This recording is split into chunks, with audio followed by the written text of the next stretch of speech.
December 7th, 1941, the backbone of the United States Navy Pacific Fleet lay battered on the bottom of Pearl Harbor in the worst defeat our Navy had suffered in its long and proud history.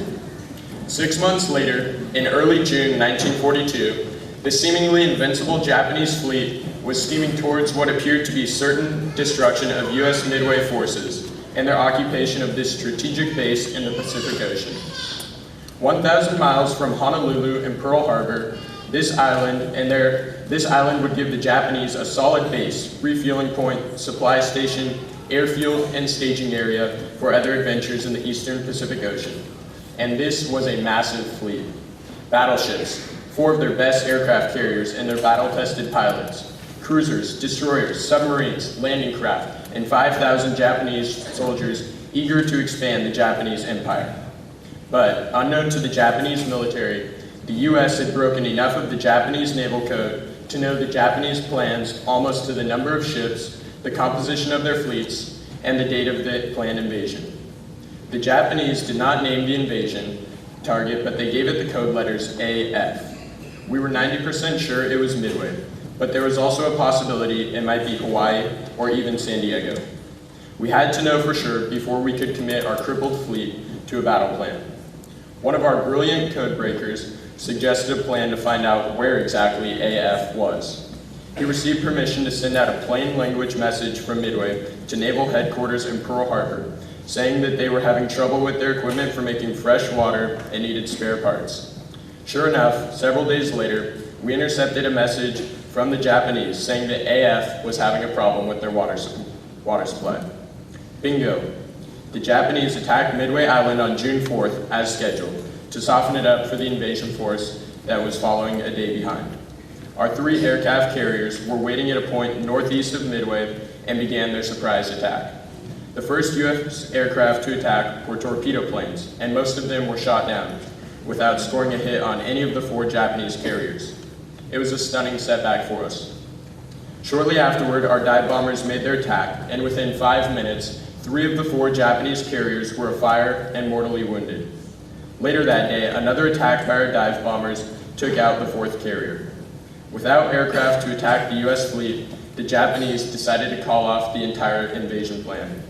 The Japanese lost 2,500 men, 4 aircraft carriers, 292 aircraft, and 1 cruiser. The United States lost 307 men, 1 aircraft carrier, 145 aircraft, and 1 destroyer.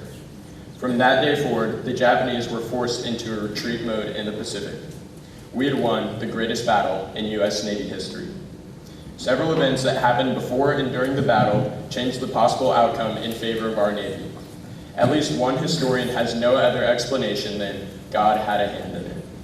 Composer Paul Sims, a Navy veteran of World War II and the Korean War, has written a 3-part suite titled The Battle of Midway to keep the memory of this historic battle alive in the hearts of Americans. Part 1 is The Coming Storm, Part 2, The Battle, and Part 3, The Victory March. Within the suite, he has incorporated the Morse code symbols for AF, dot dash for A, and dot dot dash dot for F. Today we will be performing the Victory March from the Battle of Midway, incorporating Navy favorites Anchors Aweigh, the Navy Hymn, and America the Beautiful.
Banton Chorale. We are honored to have in the audience today the composer, Mr. Paul Sims. Mr. Sims is the grandfather of SFC senior Katie Haller.